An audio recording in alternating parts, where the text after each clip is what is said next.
honoring her. Many of you have questions about the t-shirts, the I Am t-shirts out there. Those are Earth's shirts. She is also known as Mama Earth to her students. She is a court-appointed special advocate for Franklin County.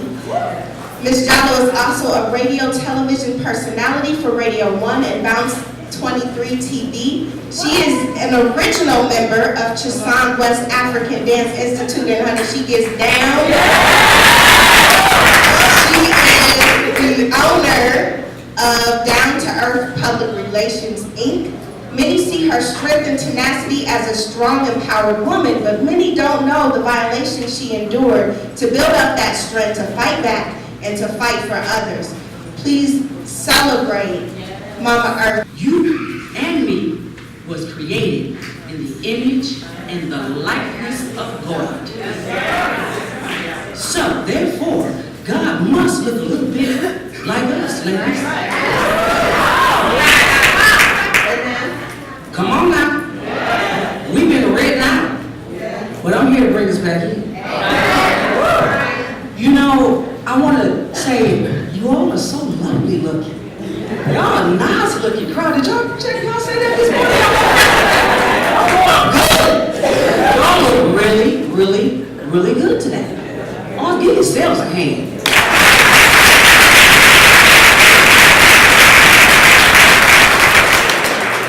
I want to thank you, each and every one of you, for taking your time, spending your money. Y'all did spend money, right?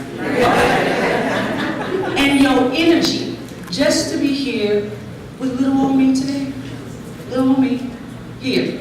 Thank you. Julie Morris? Yes. Thank you.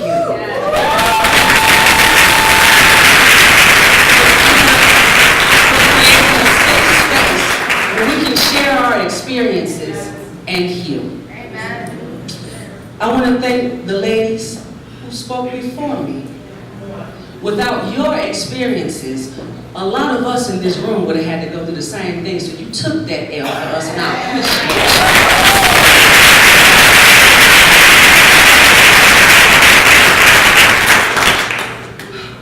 it. Man.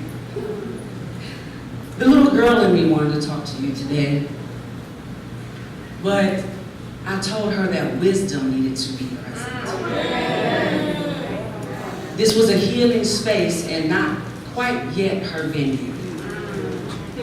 As they mentioned to you, I have a multi-woman play coming in the fall. There are 5 of me. Look close.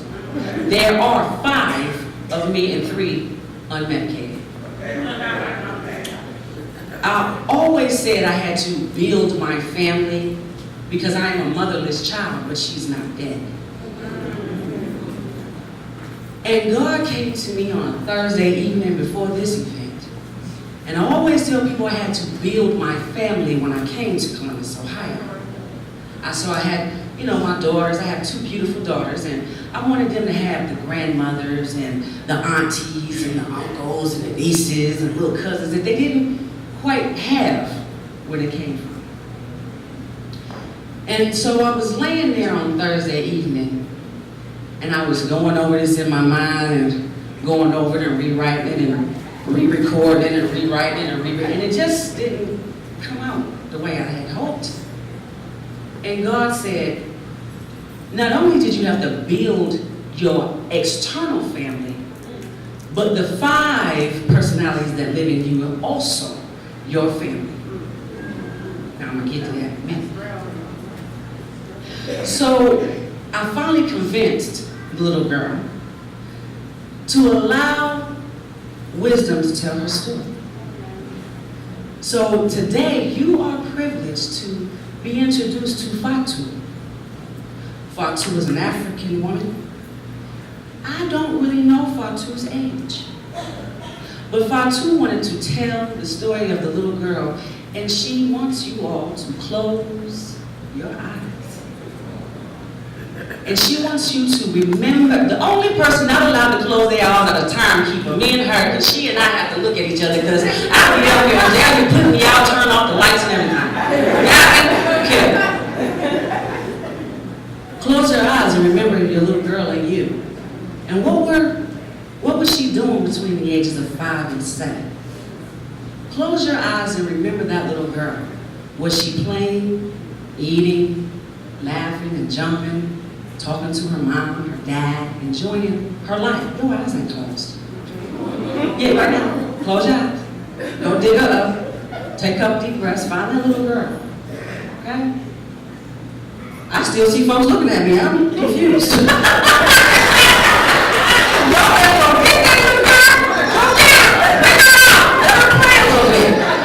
You know, remember, because you have to feel. I want you to feel the journey. Because at 5, it's important to remember what you were doing as a child. A lot of people say that they were born into sin. I, me, she, we, and her was born into trauma. Born to a black, unwed, poor mother who never wanted any of us. So by the time I was 5, the little girl was 5, she was being molested by her uncle, who came to visit the family from out of town. And the aunts and the uncles was there in the living room gathered, having a great time. And he goes to the restroom into her grandmother's house. And he says, "There's no paper."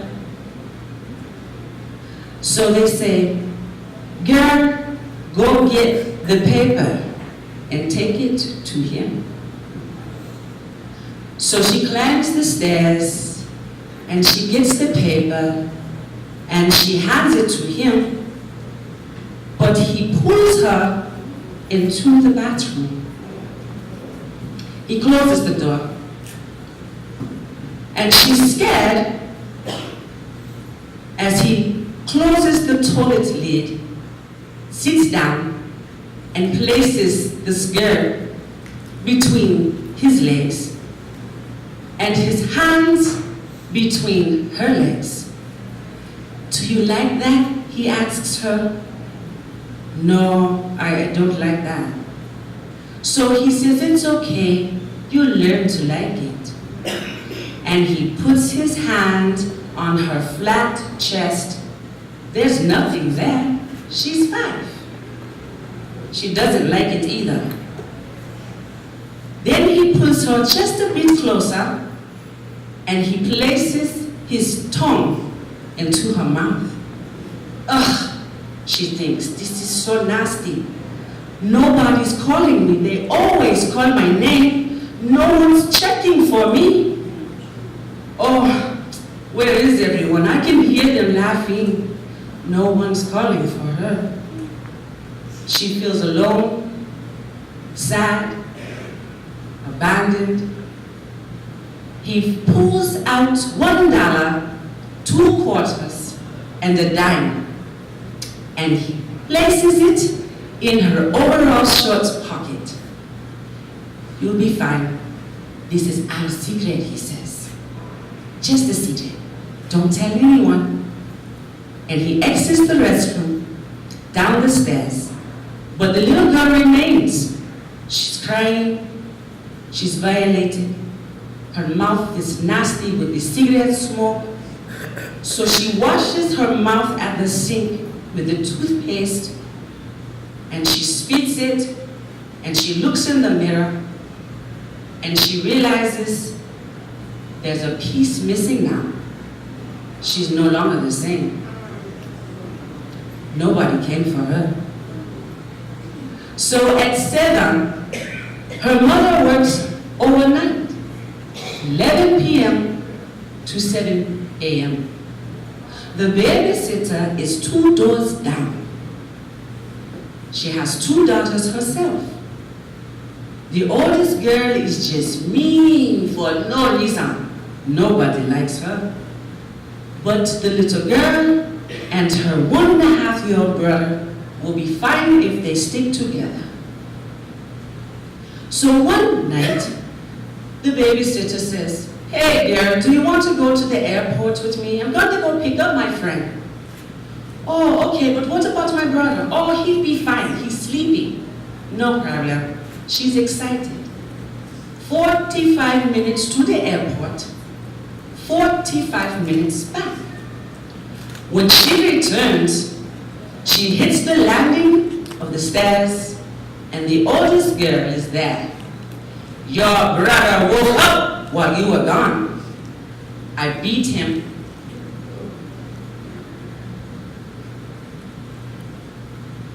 "He also pooped in his pants, so I slapped him." The little girl is still a little groggy, so she's not really aware. She doesn't turn on the light to check. She's only 7.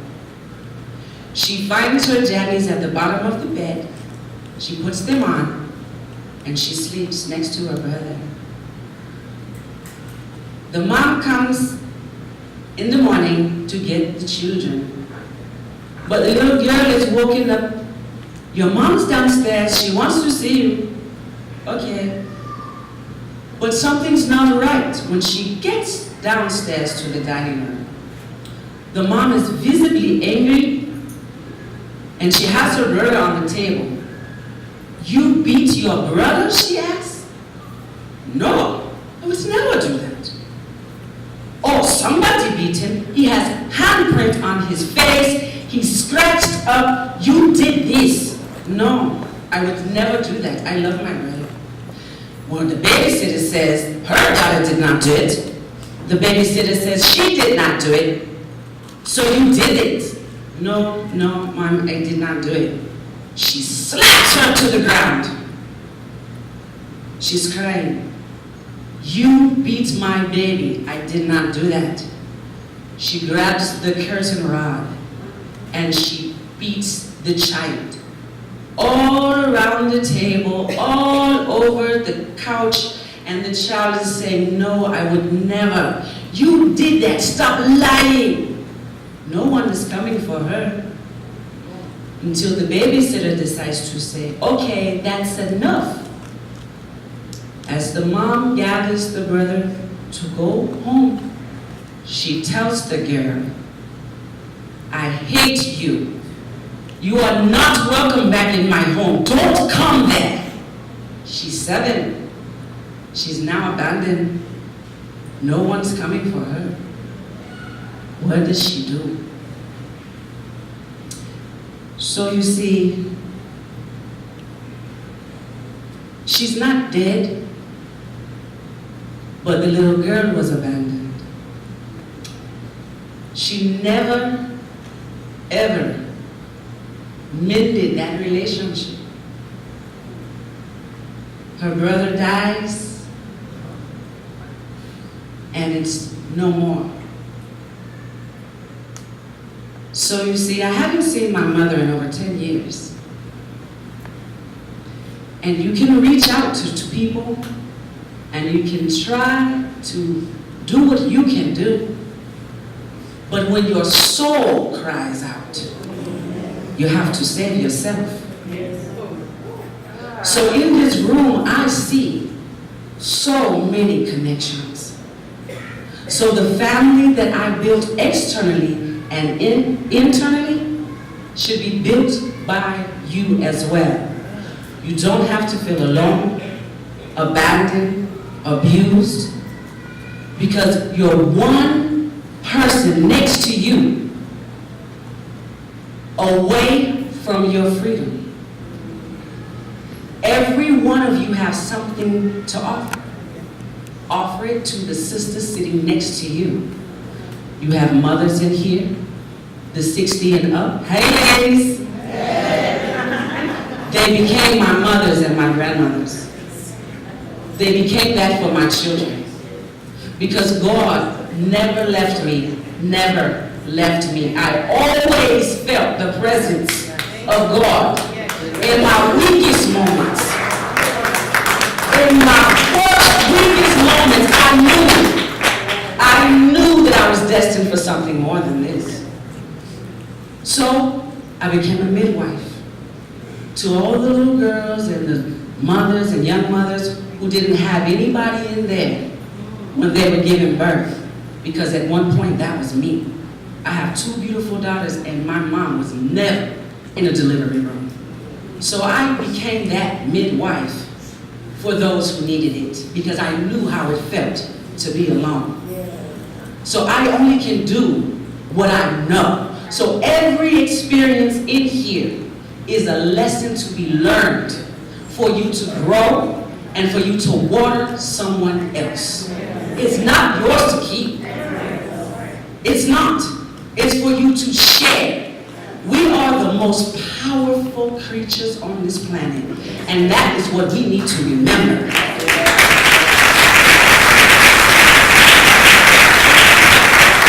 If we truly believe that we were created in the image and likeness of God, there is nothing that we cannot do. We must remember who we are as women. Us, we birth the babies. We need to cleanse our wombs. Cleanse the wombs that birth the babies. If we don't cleanse these wombs and heal these traumas and these pains, what type of children are we bringing forth? We can no longer complain about the men out here until we take our rightful place as women in this thing, okay? And cleans the wombs that birth the babies. No more, oops, I'm pregnant. We got to heal from the trauma. We have to heal from the trauma. I thought about so many different ways to do this play because it's been a labor. I've been in labor with this multi-woman play for like 10 years. And the birth has been truly difficult. I think I had a couple cesareans. I'm not sure, I can't remember, but it has been a labor of love as well. I'm a child magnet because I didn't have a mother. I don't know what it's like to have a mother, you know? When I was younger in my 20s, I would be with my friends in college and they'd be like, oh, my mom's calling. They didn't know my story. So I would have to eat that. I would have to be like, oh, her mom's calling. That's so freaking awesome. You know, what do? My grandmother died last year in February. What you do? What do? You build a family. You never be alone. God is always with you. Always trying to point you and give you signs in the right direction. But are you done yet? Are you done yet? I'm showing you the way. I got a light on you. I was personal assistant to Les Brown. Speaking of Les Brown, I'm a little old tiny thing from California, Anaheim, California, to Youngstown, Ohio, Columbus, Ohio. And I'm telling you, I could die tomorrow, and I have lived a very full life.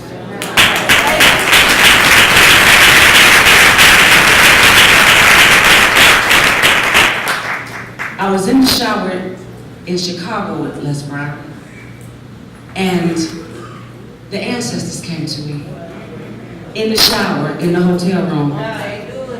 I'm screaming in the shower, I'm hollering in the shower because they said, you have to do incest molestation. I said, excuse me?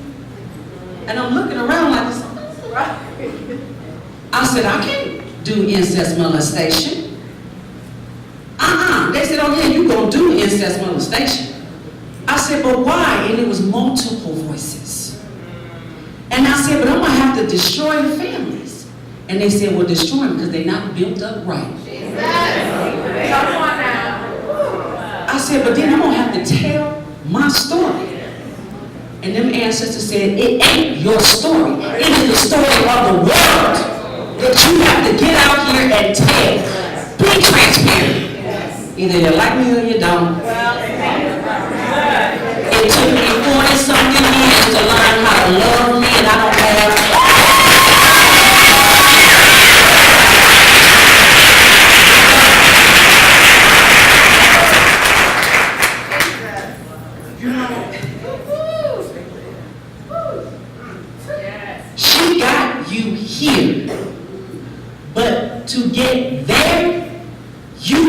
have to become her. Whoever she may be for you as an individual, you have to become her. Whoever she may be for you, but please become her. Okay? Oh, y'all was waiting for me to keep talking because she only told me I had 5 more minutes and I didn't want to go over. You know what I'm saying? I didn't want to go over. I'm good. No, that's it. No, I'm not good. Becoming her will absolutely display all 5 of the personalities that dwell in me and why and how at each juncture in my life they came about to protect me, to make me earth. Who stands before you today? So you think, right? Yeah, it's me. It's really me. But this has been a true journey. I have enjoyed every bit of it, and I hope that I can just keep feeling life and living life just a little while longer to help heal some other folks. And believe you me, healing her heals me.